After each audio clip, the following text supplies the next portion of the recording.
میخوای رو خودم بریزم بنزین و با این که یه بار اتمام جد کردیم توی امسی دو هنوزم با این ما با میکنم لای انجیل و شما حروم زاده ها نمیشناسین رضا جنگی رو. اگه مرگ بیاد سراغم مونده کنارت میشک که کافیه با فوتش خاموش کنی چراغ دیو. بازم باید برم شکار بز و شیرو که دارن آزارم میدن تا ندم ادامه اینو. منی که تو دنیا فقط میخواستم نام نیکو بعد حال یه روز تو بازی سرم به شاخش میخورد. اونی که با سنده موندن گوشت شیطانو میخورد. اگه نازارم میدن تا ندم ادامه اینو. رو کارم شاه وامه دارم حرفی شر از شاهنامه ندیدم از اینا معرفت خودکارم خواست که گام باشه. رو کارم شاه وامه دارم حرفی شر از شاهنامه اومگامون تو بازی ترجیح داد که آلفاشه.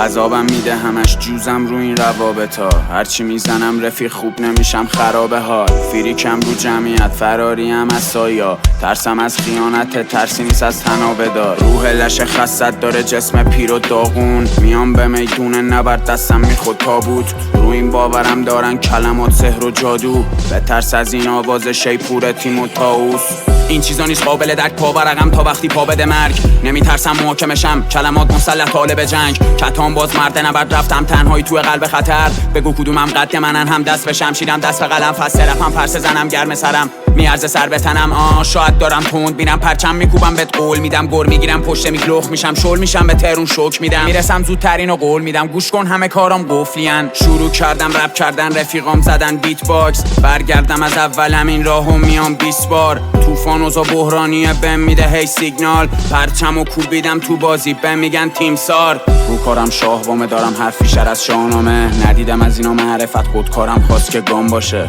رو کارم شاه وامه دارم حرفی شر از شاهنامه اومگامون تو بازی ترجیح داد که آلفاشه.